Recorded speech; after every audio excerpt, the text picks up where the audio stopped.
أعوذ بالله من الشيطان الرجيم. قل أي شيء أكبر شهادة قل الله شهيد بيني وبينكم وأوحي إلي هذا القرآن لأنذركم به ومن بلغ أئنكم لتشهدون أن مع الله آلهة أخرى قل لا أشهد قل إنما هو إله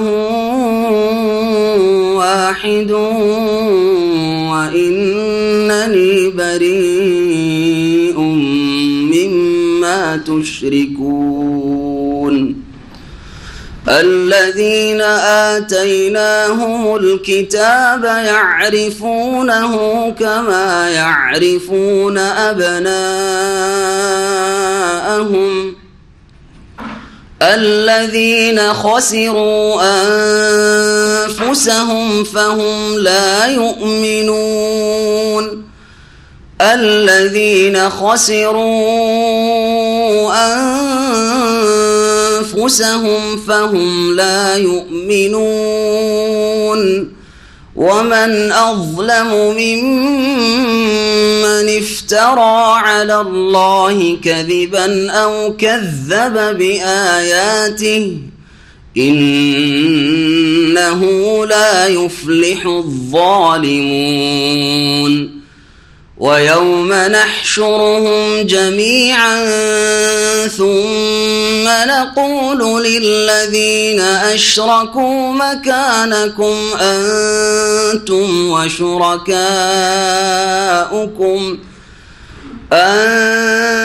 وشركاء ثم نقول للذين أشركوا أين شركاؤكم الذين كنتم تزعمون ثم لم تكن فتنتهم إلا أن قالوا والله ربنا ما كنا مشركين. انظر كيف كذبوا على أنفسهم وضل عنهم ما كانوا يفترون. ومنهم من يستمع إليك وجعلنا على قلوبهم أكنة أن يفقهوه وفي آذانهم وقرا وإن يروا كل آية لا يؤمنوا بها حتى إذا جاءوك يجادلونك يقول الذين كفروا إن هذا إلا أساطير الأولين. إن هذا إلا أساطير الأولين. وهم ينهون عنه وينأون عنه وإن يهلكون إلا أنفسهم وما يشعرون.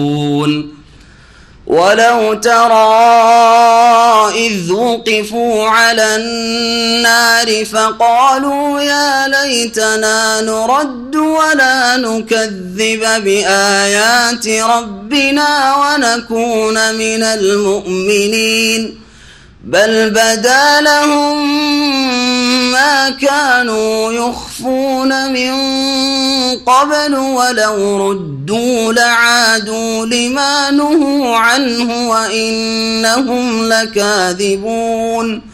وقالوا إن هي إلا حياتنا الدنيا وما نحن بمبعوثين ولو ترى إذ وقفوا على ربهم قال أليس هذا بالحق قالوا بلى وربنا قال فذوقوا العذاب بما كنتم تكفرون قد خسر الذين كذبوا بلقاء الله حتى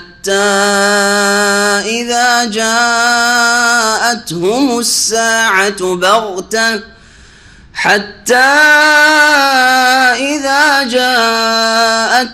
الساعة بغتة قالوا يا حسرتنا على ما فرطنا فيها وهم يحملون أوزارهم على ظهورهم ألا ساء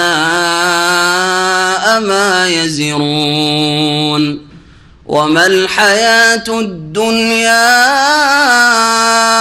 إلا لعب ولهو وللدار الآخرة خير للذين يتقون أفلا تعقلون قد نعلم إنه ليحزنك الذي يقولون فإنهم لا يكذبونك ولكن الظالمين بآيات الله يجحدون ولقد كذبت رسل من قبلك فصبروا على ما كذبوا وأوذوا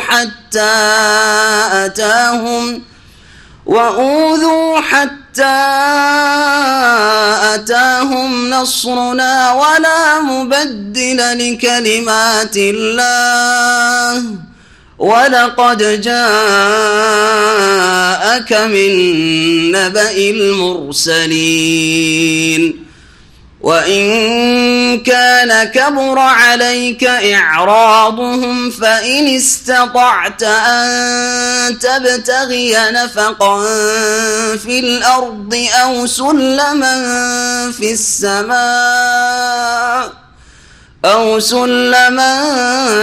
في السماء فتأتيهم بآية ولو شاء الله لجمعهم على الهدى فلا تكونن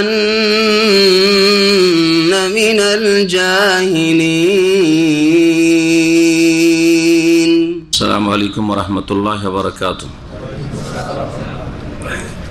بسم الله الرحمن الرحيم الحمد لله رب العالمين والصلاة والسلام على سيد المرسلين نبينا محمد وعلى آله وصحبه أجمعين أما بعد فأعوذ بالله من الشيطان الرجيم قل أي شيء أكبر شهادة قل الله شهيد بيني وبينكم وأوحي إلي هذا القرآن لأنذركم به ومن بلغ أئنكم لتشهدون أن مع الله آلهة أخرى قل لا أشهد قل إنما هو إله واحد وإنني بريء مما تشركون. আল্লাহ পাকের সমস্ত প্রশংসা যে আল্লাহ পাক রব্বুল আলামিন কোরআনে কারীম নাযিল করেছেন এই মাহে রমজানে। আল্লাহ পাক যদি কোরআনে কারীম নাযিল না করতেন তো আমি আপনি সকলেই সারা বিশ্বের সমস্ত মানুষ থাকতো না, পশুর চাইতেও নিকৃষ্ট হয়ে যেত। যেমন আল্লাহ পাক কোরআনে কারীমে বলেছেন যে যারা আল্লাহ নাজিলকৃত বিধান শোনে না, জানে না, মানে না, পালন করে না, উলাইকা কাল আনআম, তারা চতুষ্পদ জন্তুর মতো, বালহুম আদাল, বরং তার চাইতে নিকৃষ্ট। আল্লাহ পাক রব্বুল আলামিন আবু জাহল, আবু লাহাব, কুফরি শক্তি যে মক্কার ছিল, সারা বিশ্বের অবস্থার ঠিক ওই রকমই ছিল, শুধু মক্কার অবস্থাই যে এইরকম ছিল তা নয়। ওদের মধ্য থেকেই আবু বকর, ওমর, উসমান, আলী আর এইরকম সাহাবায়ে কেরাম রাদিয়াল্লাহু তাআলা আনহুম আজমাইনকে আল্লাহ পাক মনোনীত করেছেন ঈমান ইসলামের জন্য। আল্লাহ পাক তাদেরকে হেদায়েতের তৌফিক দান করেছেন এবং তাদের হেদায়েতের মাধ্যমেই আমাদের কাছে রাসূলুল্লাহ সাল্লাল্লাহু আলাইহি সাল্লামের এই কোরআনের দাওয়াত পৌঁছেছে আমাদের পূর্বপুরুষদের কাছে, যার ফলে আমরা কুফরি আর পাপের অন্ধকার থেকে উঠতে পেরেছি। বলুন আলহামদুলিল্লাহ। আল্লাহ পাকের এই রহমত এই রমজান মাসে হয়েছে। এর থেকে বোঝা যায় রমজান মাসের ফজিলত, যে রমজান মাসে আল্লাহ পাকের কত দয়া হয়েছে যে আল্লাহ পাক আমাদেরকে জাহান্নামের রাস্তা থেকে উদ্ধার করেছেন। সালাত এবং সালাম নাজিল হোক মুহাম্মদুর রাসূলুল্লাহ সাল্লাল্লাহু আলাইহি ওয়াসাল্লামের ওপর, যিনি সারা বিশ্বের সমস্ত মানুষ জিনের জন্য রাসূল হয়ে প্রেরিত হয়েছেন। আমাদের তাফসীর হবে সূরা আনআমের দ্বিতীয় পর্ব আয়াত নম্বর 19 থেকে। সূরা আনআম মক্কি সূরা, যেমন গত আলোচনাতে বলা হয়েছে। আর মক্কি সূরার বিষয়বস্তু অধিকাংশ ক্ষেত্রে তাওহীদ এবং দ্বীনের মূল যেগুলি বিষয়, নীতিমালা।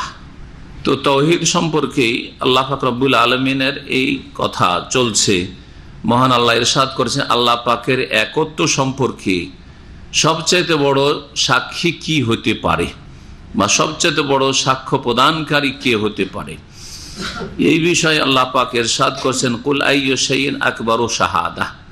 হে নবী মুহাম্মদ সাল্লাল্লাহু আলাইহি সাল্লাম, তুমি বলে দাও যে আইয়ু শাইইন আকবারু শাহাদা, কোন জিনিসটি সবচাইতে বড় সাক্ষী হতে পারে আল্লাহ পাকের একত্বের ক্ষেত্রে, যে আল্লাহ একক, তার কোনো শরিক নেই, তার নাম গুণাবলীতে, তার কাজে, তার ইবাদত বন্দেগীতে কোনো কিছুতে শরিক নেই।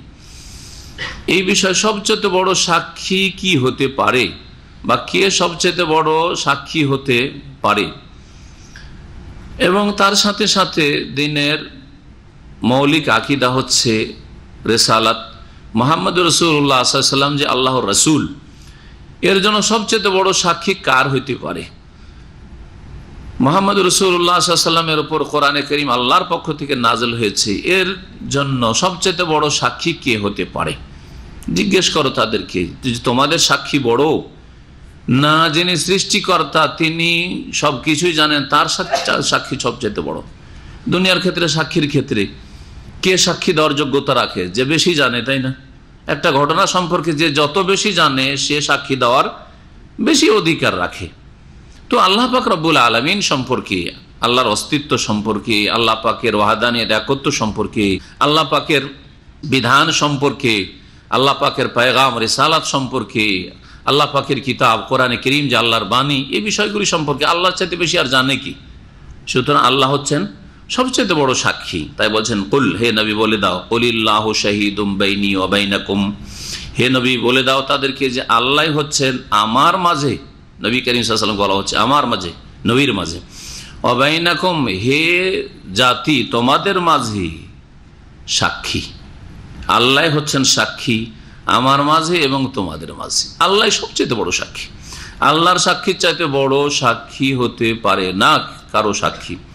এবং আল্লাহ পাক রব্বুল আলামিন তার একত্বের সাক্ষ্য প্রদান করছেন। সূরা আলে ইমরানে রয়েছে, শাহিদাল্লাহু আন্নাহু লা ইলাহা ইল্লাহু, আল্লাহ পাক স্বয়ং সাক্ষ্য প্রদান করছেন যে আন্নাহু লা ইলাহা ইল্লাহু, তিনি ছাড়া আর কোন সত্য মাবুদ উপাস্য নেই। ওয়াল মালাইকাতু, আল্লাহর পরে বড় সাক্ষী হচ্ছে মালাইকা ফেরেশতাগণ।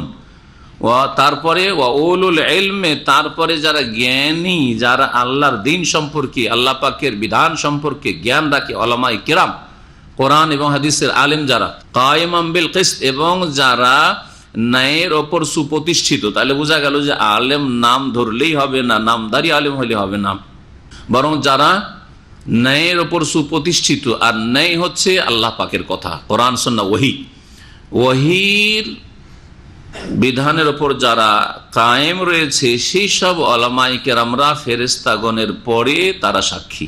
তাহলে আল্লাহ তার ওয়াহদানিয়ত একত্বের সাক্ষী দিচ্ছেন, মালায়েকা ফেরেশতাগণ সাক্ষী দিচ্ছেন, এবং উলুল ইলমি কায়েমান বিল কিসত, লা ইলাহা ইল্লাহু আল আজিজুল হাকীম, ইন্নাদ দীনা ইনদাল্লাহিল ইসলাম। এই আয়াতগুলো ওখানে রয়েছে।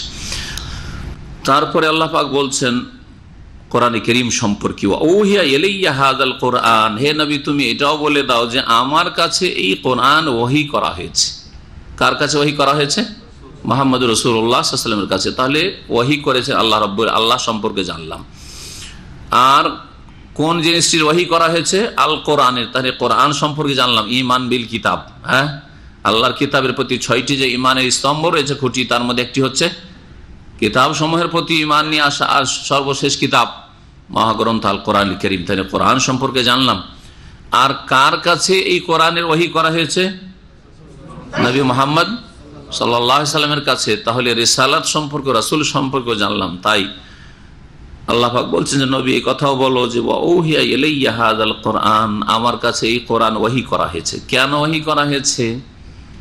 সেটা লুকিয়ে রাখার জন্য না, বরং সেটা প্রকাশ করে দেওয়ার জন্য, সেটা জানিয়ে দেওয়ার জন্য। আর সেটা যারাকে নবী সাল্লাল্লাহু আলাইহি ওয়াসাল্লাম সরাসরি জানাতে পেরেছেন তাদের জন্য শুধু নয়, নবী করিম সাল্লাল্লাহু আলাইহি ওয়াসাল্লামের ভাষাভাষী যারা ছিলেন আরব শুধু তাদের জন্য নয়, নবীর জাতি গোত্র বংশ মক্কাবাসীর জন্য শুধু নয়, বরং সমস্ত বিশ্বের সমস্ত মানুষ এবং জিনের জন্য। কারণ আল্লাহ পাক ইবাদতের জন্য সৃষ্টি করেছেন, ওমা খালাকতুল জিন্না ওয়াল ইনসা ইল্লা লিয়াবুদুন, জিন এবং মানুষকে যখন ইবাদতের জন্য সৃষ্টি করেছেন। আর কোরআনে কারিমে ইবাদত বান্দেগীর পদ্ধতি, নিয়ম নীতিমালা শেখানো হয়েছে। আল কোরআন যদি নাজিল না করতেন তাহলে আমিও জানতাম না যে আল্লাহর ইবাদত কেমন করে করতে হবে, আর আপনারাও জানতেন না, জিনও জানতো না, মানুষও জানতো না, আরবও জানতো না, অনারবও জানতো না, তাই না? তাহলে কোরআনে কারীম নাজিল করা হয়েছে ইবাদত শিখানোর জন্য, যে আকীদার ইবাদত, বিশ্বাসের ইবাদত কেমন হবে, কর্মগত ইবাদত কেমন হবে, চারিত্রিক ইবাদত কেমন হবে, আল্লাহর আদেশ নিষেধ কি, আল্লাহর আদেশ নিষেধ পালন করা হচ্ছে ইবাদত। কোরআনে কারীম আমার কাছে ওহী করা হয়েছে লিউনজিরাকুম বিহি, যাতে করে তার দ্বারা তোমাদেরকে সতর্ক সাবধান করি। যারাকে আমি পেয়ে যাচ্ছি তাদেরকে আমি সতর্ক সাবধান করি। ওয়ামাম বালাগ, আর যারাকে আমি পেলাম না কিন্তু যাদের কাছে এই আল কোরআন পৌঁছবে, যাদের কাছে পৌঁছবে তাদেরকেও যেন সতর্ক করা হয়, প্রত্যক্ষ নয় কিন্তু পরোক্ষভাবে, ডাইরেক্ট নয় কিন্তু ইনডাইরেক্ট। তাহলে এই আয়াত প্রমাণ করে নবী করিম সাল্লাল্লাহু আলাইহি ওয়াসাল্লাম রিসালাতের ব্যাপকতা। একটি ঈমানি আকীদা হচ্ছে যে নবী মুহাম্মদ রাসূলুল্লাহ সাল্লাল্লাহু আলাইহি ওয়াসাল্লামের রিসালাত, নবুয়াত অন্যান্য নবী রাসূলদের মতো নয়। যেমন মূসা আলাইহিস সালামের রিসালাত বা ঈসা আলাইহিস সালামের রিসালাত বনি ইসরাইলদের জন্য, তাই না? বনি ইসরাইলদের জন্য মূসা আলাইহিস সালামকে পাঠানো হয়েছিল, তাওরাত নাযিল করা হয়েছিল, ইনজিল নাযিল করা হয়েছিল ঈসা আলাইহিস সালামের উপর। বনি ইসরাইলদের নবী, সারা বিশ্বের জন্য নয়, মানুষের জন্য, সমস্ত মানুষের জন্য নয়, আরব আজম সকলের জন্য নয়। কিন্তু নবী মুহাম্মদ সাল্লাল্লাহু আলাইহি ওয়াসাল্লাম ওমা আরসালনাকা ইল্লা কাফাতাল লিন্নাস, আল্লাহ পাক এক আয়াতে বলছেন, হে নবী তোমাকে সমস্ত মানুষের জন্য আমি প্রেরণ করেছি, রাসূল করে। ওমা আরসালনাকা ইল্লা রাহমাতান লিল আলামিন, বিশ্ব জাহানের জন্য রহমত স্বরূপ প্রেরণ করেছি। কুল ইয়া আইয়ুহান নাস ইন্নী রাসূলুল্লাহি ইলাইকুম, হে নবী বলে দাও যে হে মানব, সমস্ত মানুষকে সম্বোধন করে, ইন্নী রাসূলুল্লাহি ইলাইকুম জামি, আমি তোমাদের সকলের জন্য রাসূল হয়ে এসেছি। ইন্নী রাসূলুল্লাহ ইলাইকুম জামিআন, জামিআন মানে কি? সমস্ত, সমস্ত মানুষের জন্য রাসূল হয়ে এসেছি। এই আয়াতগুলো প্রমাণ করে যে সাদা হোক আর কালো হোক, ইউরোপিয়ান হোক আর আফ্রিকান হোক আর এশিয়ান হোক, আরব হোক আর অনারব হোক, যে কোনো মানুষের জন্য আল্লাহ পাক নবী মুহাম্মদ রাসূলুল্লাহ সাল্লাল্লাহু আলাইহি ওয়াসাল্লামকে নবী রাসূল করে প্রেরণ করেছেন। সুতরাং প্রত্যেক মানুষের জন্য তার দাওয়াত কবুল করা, তার দিন গ্রহণ করা, ইসলাম গ্রহণ করা, ঈমান নিয়ে আসা ফরজ। কেউ যদি নবীর প্রতি ঈমান না নিয়ে সে মারা যায়, আর যতই সে সৎ ব্যক্তি হোক না কেন, কোনো মুক্তি তার জন্য নেই। এই মর্মে নবী করিম সাল্লাল্লাহু আলাইহি ওয়াসাল্লামের হাদিস রয়েছে। মূসা আলাইহিস সালাম সম্পর্কে বলছেন নবী সাল্লাল্লাহু আলাইহি ওয়াসাল্লাম, ওয়াল্লাহি, আল্লাহর কসম করে বলছি, ওমর রাদিয়াল্লাহু তাআলা আনহুকে বলছেন নবী সাল্লাল্লাহু আলাইহি ওয়াসাল্লাম, ওয়াল্লাহি, আল্লাহর কসম করে বলছি, লাউ কানা মূসা হাইয়ান, মূসা আলাইহিস সালাম যদি বেঁচেও থাকতো, মা ওয়াসিয়াহু ইল্লা ইয়াত্তাবিআনি, তাহলে তারও কোনো উপায় ছিল না আমার ইত্তেবা, অনুসরণ করা ছাড়া, আমাকে মানা ছাড়া তার কোনো উপায় ছিল না। তো নবী সাল্লাল্লাহু আলাইহি ওয়াসাল্লামের রিসালাতের ব্যাপকতা সারা বিশ্বের সমস্ত মানুষের জন্য, জিনের জন্য, এটি হচ্ছে ইসলামিক আকীদা। এই আকীদা যদি কেউ না রাখে যে নবী এসেছেন শুধু আরবদের জন্য, সে মুসলিম নয়। সমস্ত কাজ যদি করে আর বলে নবী কার জন্য? আরবদের জন্য, সে মুসলিম নয়। কেউ যদি মনে করেন নবী এসেছেন শুধু কার জন্য? এশিয়ানদের জন্য, মুসলিম নয়। সারা বিশ্বের সাদা কালো সকলের জন্য নবী মুহাম্মদ রাসূলুল্লাহ সাল্লাল্লাহু আলাইহি ওয়াসাল্লাম পাঠানো হয়েছে। তার দাওয়াত সরাসরি পৌঁছে যাক নবীর জামানাতেই, অথবা অমাম বালাগা, বা যার কাছে পৌঁছিবে পরে, পৌঁছুক, যার কাছে পৌঁছুক। এই আয়াত দলিল যে নবীর দাওয়াত কার জন্য? সকল মানুষ এবং জিনের জন্য, যার কাছে পৌঁছে যাবে। হ্যাঁ, যার কাছে পৌঁছেনি আমাদের দায়িত্ব হচ্ছে পৌঁছে দেওয়া। আপনার পাশের লোক যদি কেউ থাকে আর তার কাছে ইসলামের দাওয়াত পৌঁছেনি, আপনাকে পৌঁছে দিতে হবে। কিন্তু বর্তমান যুগ সম্পর্কে জেনে রাখেন যে বর্তমান যে মিডিয়ার যুগ, বর্তমান যে ইন্টারনেটের যুগ, সারা পৃথিবী হাতের মুঠে চলে এসছে, আসে নাই? হাতের মুঠেই তো মোবাইলে সবকিছু, সারা পৃথিবী আছে নেই? সারা পৃথিবী আছে। সারা পৃথিবী মানুষের যখন মুষ্টিতে চলে এসছে, তখন কোন মানুষ যদি বলে যে আমার কাছে ইসলামের দাওয়াত পৌঁছেনি, সে মিথ্যুক। সকলের কাছে দাওয়াত পৌঁছে গেছে। হ্যাঁ, কারো কাছে স্পষ্ট পৌঁছেছে, কার কাছে অস্পষ্ট আছে, ওটাকে আমাদের ক্লিয়ার করার দায়িত্বটা আমাদের, মুসলিম জাতির দায়িত্ব। কুনতুম খায়রা উম্মাহ, তোমরা যেহেতু শ্রেষ্ঠ উম্মত, সুতরাং তোমরা দাওয়াত দেবে, তোমরা তাদের সামনে দাওয়াতটাকে ক্লিয়ার করবে, স্পষ্ট করবে, স্পষ্ট করতে হবে। কারো যদি শুভহাত থাকে, সংশয় থাকে, সংশয় দূর করে দিতে হবে। কেউ যদি জানতে না চায়, গরজ করে তার কাছে পৌঁছে দিতে হবে। পৌঁছে গেছে কিন্তু এড়িয়ে যায়। দেখেন ফেসবুকে নোংরা ছবি আসছে, ওইটা দেখছে একজন নোংরা মানুষ, কিন্তু যখন ইসলামের কথা আসছে, ইসলামের কথা আছে না মৌলবাদীদের কথা, হ্যাঁ এটা জঙ্গিদের কথা, এটা আজকাল ইসলামকে গাল দেওয়ার জন্য মেলা ভাষা ইহুদিরা আবিষ্কার করেছে, আর যেগুলি অনেক মুনাফিক মুসলিমরা ব্যবহার করছে, তো মৌলবাদীদের কথা, এটা হচ্ছে কট্টরপন্থীদের কথা, এগুলো হচ্ছে মোল্লাদের কথা, মোল্লাদের মসজিদ। সুতরাং সে দাওয়াতটাকে উপেক্ষা করলো, পৌঁছে গেছে কিন্তু কি করলো? উপেক্ষা করলো, ইগনোর করলো, না দরকার নেই, পৌঁছে গেছে। আল্লাহ আযাব দেবেন না কাকে? যার কাছে পৌঁছেনি। অমান বালাগা, যার কাছে পৌঁছেছে, পৌঁছে গেছে, তারপরে না মানলে আযাব নেওয়ার জন্য প্রস্তুত থাকো। ওমা কুন্না মুআযযিবিন হাত্তা নাবাসা রাসূলা। আল্লাহ পাক বলছেন অতক্ষণ আমি আযাব দেব না যতক্ষণ পর্যন্ত কোনো দূতকে, রাসূলকে পাঠিয়ে জানিয়ে না দিয়েছি। তো সরাসরি যেতে হবে, দূত আছে, হ্যাঁ মিডিয়াগুলি দূত, আজকালকার যেগুলি মাধ্যম, প্রচার মাধ্যম, সেগুলি দূত পৌঁছে গেছে। সুতরাং কেউ বলতে পারবে না আমার কাছে ইসলামের দাওয়াত পৌঁছেনি, অমুসলিমও বলতে পারবে না। আর মুসলিম সমাজে যারা শিরক বিদআতে ধর্মের নামে লিপ্ত রয়েছে, তারাও বলতে পারবে না যে আমরা জানতাম না যে কবর মাজার পূজা শিরক, হ্যাঁ আর কোনো জীবিত মৃতকে সেজদা করা শিরক, এটা জানতাম না। এই কথা বলার কোনো সুযোগ নাই। জি,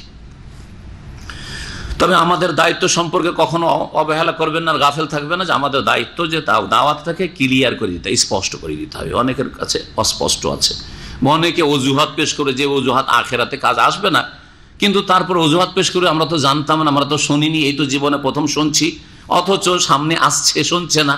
তাদের মুরব্বী হুজুরদের শিরক বিদআতের ধর্ম আর বক্তব্য শুনছে, কিন্তু কোরআন এবং হাদিসের কথা শুনতে চাই না। সুতরাং আমাদের একটা বড় দায়িত্ব আছে প্রত্যেকের, শুধু আলেম সমাজের দায়িত্ব না, আপনাদেরও দায়িত্ব আছে। যে যেখানে আছেন নিজের পরিবার পরিজন আত্মীয় স্বজনদের কাছে কোরআন সুন্নাহর ওহীর দাওয়াত পৌঁছে দেন। আল্লাহ পাক যেন তৌফিক দান করেন। আল্লাহ পাক বলছেন লিউনযিরাকুম বিহি ওয়া মান বালাগ, নবী মুহাম্মদ সাল্লাল্লাহু আলাইহি ওয়াসাল্লাম তিনি বলেন যাতে করে তোমাদেরকে সতর্ক করি যাদেরকে আমি পেয়ে যাচ্ছি আমার জীবদ্দশায়, ওয়া মান বালাগ, আর যার কাছে এই দাওয়াত পৌঁছবে, যার কাছে পৌঁছবে না আল্লাহ জানেন যে ওর কাছে পৌঁছেনি, কোনো দ্বীপে ছিল, কোনো মানুষই তার কাছে মুসলিমই পৌঁছে, ইসলাম নামটাও তার কাছে পৌঁছেনি, আল্লাহ ওকে ক্ষমা করতে পারেন বা আল্লাহ ওকে পরীক্ষা করতে পারেন। কিন্তু আপনি আমি কি করে বলবো যে আমাদের কাছে পৌঁছেনি? হ্যাঁ, আইন্নাকুম লাতাশহাদুন, তোমরা কি সাক্ষ্য প্রদান করছো আন্না মা আল্লাহি আলাহাতান উখরা, যে আল্লাহর সাথে অন্য উপাস্যরা রয়েছে? এই সাক্ষী কেউ দিবে যে আল্লাহর সাথে অনেক উপাস্য আছে? এই সাক্ষী দেওয়ার জন্য জ্ঞান লাগবে। কোন জ্ঞানের ভিত্তিতে, কোন নলেজের ভিত্তিতে, এলমের ভিত্তিতে এই সাক্ষী দিচ্ছে আল্লাহর অনেক শরীক আছে? কুল, হে নবী তুমি একথা জানিয়ে দাও, লা আশহাদু, আমি এই শিরক কুফরির বহুত্ববাদের সাক্ষ্য প্রদান করি না। নবী তুমি বলে দাও মানুষকে যে লা আশহাদু আলা শিরক, শিরকের আমি সাক্ষী দিই না, আমি সাক্ষী দিচ্ছি তাওহীদের। সবচেয়ে বড় আলেম ছিলেন মুহাম্মদুর রাসূলুল্লাহ সাল্লাল্লাহু আলাইহি ওয়াসাল্লাম, আর ওলামারা ন্যায়সঙ্গতভাবে কায়েমান বিল কিসত, ইনসাফ আর সুবিচারের উপর প্রতিষ্ঠিত হয়ে তারা আল্লাহর তাওহীদের সাক্ষ্য প্রদান করেছেন। সুতরাং আমি শিরকের ধর্মের কখনো সাক্ষী দিই না। কুল, হে নবী আরো বলে দাও, ইন্নামা হুয়া ইলাহু ওয়াহিদ, নিঃসন্দেহে তিনি হচ্ছেন একক উপাস্য, তিনি উপাস্য এক ও একক ওয়াহিদ। ওয়া ইন্নানি বারিউ মিম্মা তুশরিকুন, আর তোমরা যে আল্লাহর অংশীদার স্থাপন করো সেসব থেকে আমি সম্পর্ক ছিন্ন করছি বা সম্পর্ক মুক্ত হচ্ছি। সম্পর্ক ছেদ করছি। আল্লাযীনা আতাইনাহুমুল কিতাব, তারপর আল্লাহ পাক বলছেন যে যাদের কাছে এর পূর্বে কিতাব এসেছিল, যারা ইহুদি এবং খ্রিস্টান, দাবি করে আমরা মূসা এবং ঈসা আলাইহিস সালামের অনুসারী, তারা নবী মুহাম্মদ রাসূলুল্লাহ সাল্লাল্লাহু আলাইহি ওয়াসাল্লাম ভবিষ্যৎবাণী পড়েছে। এমন কোন নবী আসেনি এর আগে, আর এমন কোন কিতাব আসেনি যেই কিতাবে, যেই গ্রন্থে আর যেই নবী শেষ নবী মুহাম্মদ রাসূলুল্লাহ সাল্লাল্লাহু আলাইহি ওয়াসাল্লাম সম্পর্কে ভবিষ্যৎবাণী করেনি। যার ফলে ওদের কাছে অলরেডি জ্ঞান ছিল যে শেষ নবী আসবে এবং শেষ নবীর যে আলামতগুলি, লক্ষণগুলি রয়েছে সেগুলি ফিট হচ্ছে এই মুহাম্মদ রাসূলুল্লাহর উপর। তারপরে কেন মানবে না? হিংসা করে, শত্রুতা বশত, নেতৃত্ব চলে যাবে বা দুনিয়ার কোনো গরজে আঘাত লাগবে, কিয়ামতে জবাব দিতে হবে। এমন কি যেগুলি আসমানি গ্রন্থ নয়, যেমন বেদ পুরাণ, হিন্দুদের যেগুলো ধর্মগ্রন্থ, এগুলি আসমানি ঐশী গ্রন্থ নয়, তারপরেও সেগুলিতে যেহেতু বড় বড় যারা মনীষী ছিল, যাদের কাছে আগের আসমানি কিতাবের কিছু জ্ঞান ছিল, যেমন আর্যরা যারা বেদ রচনা করে, তাদের কাছে যেহেতু জ্ঞান ছিল, ওই জ্ঞানগুলি তারা কি করেছে, যখন বেদ রচনা করেছে তখন সেগুলিতে তারা সামিল করেছে। যার ফলে বেদ পুরাণেও মুহাম্মদ রাসূলুল্লাহ সাল্লাল্লাহু আলাইহি ওয়াসাল্লাম সম্পর্কে ভবিষ্যৎবাণী পাওয়া যায়। এই মর্মে বেশ কিছু কিতাব রয়েছে, আমাদের দেশে পাওয়া যায়। একটি বই রয়েছে বেদ পুরাণে হযরত মুহাম্মদ সাল্লাল্লাহু আলাইহি ওয়াসাল্লাম বলে, তারপরে মুহাম্মদ রাসূলুল্লাহ সাল্লাল্লাহু আলাইহি ওয়াসাল্লাম হিন্দু ধর্মগ্রন্থে এই নামে একটি বই রয়েছে উর্দুতে, যেটা অনুবাদ আছে আমাদের কাছে। আল্লাহ পাক ছাপাবার তৌফিক দিলে সেটা ছেপে যাবে। সুন্দর সুন্দর কিতাব রয়েছে এই মর্মে, যেগুলি দিয়ে অমুসলিমরা, বিশেষ হিন্দুরা জানতে পারবে বা অমুসলিমরা জানতে পারবে যে তাদের কিতাবে সাক্ষী রয়েছে যে মুহাম্মদ সাল্লাল্লাহু আলাইহি ওয়াসাল্লাম শেষ রাসূল সকল মানুষের জন্য, এবং এই ভবিষ্যৎবাণীগুলি আগের নবীরা সবাই করে গেছেন। তাহলে আগের নবীরা মুক্ত, বলে দিয়ে গেছি জাতিকে, মাননী আদা খাবে স্বাদ পাবে। আল্লাহ পাক বলছেন আল্লাযীনা আতাইনাহুমুল কিতাব, যাদেরকে আমি কিতাব প্রদান করেছিলাম, আগে যে কিতাব দান করেছে আল্লাহ পাক রব্বুল আলামিন, ইহুদি এবং খ্রিস্টান, তাদের কথা বলা হচ্ছে। ইয়ারিফুনাহু, নবী মুহাম্মদ সাল্লাল্লাহু আলাইহি ওয়াসাল্লামকে তারা চেনে, জানে। কামা ইয়ারিফুনা আবনাআহুম, যেমন তারা চেনে তাদের সন্তান সন্ততিদেরকে, যেমন ছেলে মেয়েদেরকে চেনে। কেউ বলবে না যে আমি আমার ছেলে মেয়েকে চিনি, অথচ রাত দিন দেখে 5 বছর জাননি আর ছেলে বড় হয়ে গেছে, ছোট ছিল, অনেক সময় চেনা যায় না, তাই না? কিন্তু প্রতিদিন দেখছেন, বা 2 দিন 4 দিন পর বাড়িতে সফর থেকে ফিরছেন, চিনবেন না নিজের ছেলে মেয়েকে? অবশ্যই চেনেন, যেমন নিজের ছেলে মেয়েকে মানুষ চেনে, দৈনিক এসে সকাল বিকাল দেখে। এই জন্য ঠিক তেমনি ইহুদি নাসারারা মুহাম্মদ রাসূলুল্লাহ সাল্লাল্লাহু আলাইহি ওয়াসাল্লামকে চেনে যে এটাই শেষ নবী। তারপর বিশেষ করে ইহুদিরা, কারণ সেই যুগে খ্রিস্টানরা ছিল অজ্ঞ, দলিল, মূর্খতার সাথে তারা পথভ্রষ্ট ছিল। আর ইহুদিরা গজব প্রাপ্ত, আল্লাহর ক্রোধ কেন হয়েছে তাদের উপর, সূরা ফাতিহাতে মাগদুব কেন বলা হয়েছে তাদেরকে? কারণ তারা জেনেও অমান্য করেছে, জেনেও মানেনি। যেমন আমাদের মুসলিম সমাজের যারা শিরক বিদআত করে তারা 2 ভাগে বিভক্ত, এক জনগণ যারা শিরক বিদআত করে, আর এক হচ্ছে মাদ্রাসা পড়া সমাজ। মাদ্রাসা পড়েও কোরআন হাদিস আরবি বুঝেও যদি কবর মাজার পূজা আর ধর্ম পালন করে, তো এদের মধ্যে ইহুদিদের চরিত্র রয়েছে। উলামায়ে কেরামগণ বলেছেন, শাইখুল ইসলাম ইবনে তাইমিয়া রাহমাতুল্লাহ আলাইহি, ইবনুল কাইয়িম রাহমাতুল্লাহ আলাইহি, তার এই বিষয়ে বিস্তারিত আলোচনা করেছেন। আর যদি কেউ জানলো না, সুতরাং চিনলো না, জানলো না, সেজন্য ইসলাম সম্পর্কে কিছু জানতেও পারলো না, জানার চেষ্টাও করলো না, সুতরাং সঠিকটা পালনও করতে, ভুল ধর্ম পালন করে চলে গেল। জনগণ যেমন আমাদের সমাজের ইসলাম শিখার ধার ধারে না, কোরআন এবং হাদিসের কাছাকাছি আসতে চাই না, যার ফলে অজ্ঞতায় থেকে গেল, গুমরাহ হয়ে থেকে গেল সারা জীবন। এদের মধ্যে খ্রিস্টানদের চরিত্র রয়েছে, জি, অজ্ঞতার সাথে ভুলে লিপ্ত থাকা। দুটোই হচ্ছে বিপদ। জানার পরে আপনি সোজা পথ ধরবেন না, বড় শাস্তি, আর জানলেন না আর মানলেন না, পালনও করলেন না, তার জন্য শাস্তি রয়েছে। সুতরাং এই শাস্তি আযাব থেকে মুক্ত হওয়ার একটি পথ, ইলম শিখুন, আমল করুন, ওহীর জ্ঞান অর্জন করুন, কোরআন সুন্নাহকে আঁকড়ে ধরুন, ইলমের দিক থেকে, শিখার দিক থেকে, আমল করার দিক থেকে, বাস্তবায়নের দিক থেকে, দাওয়াতের দিক থেকে। আল্লাহ যেন আমাদেরকে তৌফিক দান করেন। তো ইহুদিদের অবস্থা এরকম ছিল, নবীকে চিনত, তারপরে তারা মানত না, ছেলেদের মতো চিনত। আল্লাযীনা খাসিরু আনফুসাহুম ফাহুম লা ইউমিনুন, যারা নিজেদেরকে ক্ষতিগ্রস্ত করেছে তারাই ঈমান নিয়ে আসবে না। তাহলে যারা আল্লাহর প্রতি ঈমান নিয়ে আসলো না, রাসূলের প্রতি ঈমান নিয়ে আসলো না, কোরআনে কারীমের প্রতি ঈমান নিয়ে আসলো না, তারা হচ্ছে হতভাগা। তারা কারো ক্ষতি করেনি। কার ক্ষতি করেছে? খাসিরু আনফুসাহুম, নিজেরই ক্ষতি করেছে। নিজেকে ক্ষতিগ্রস্ত করেছে। আল্লাহ পাক তারপরে বলছে ওমান আযলামু মান ইফতারা আলাল্লাহি কাযিবা, ওর চাইতে বড় জালেম আর কি হতে পারে যে আল্লাহ সম্পর্কে মিথ্যা রচনা করে। আল্লাহ সম্পর্কে মিথ্যা রচনা, আল্লাহ এক, ওরা বলে দুই বা তিন বা বহু।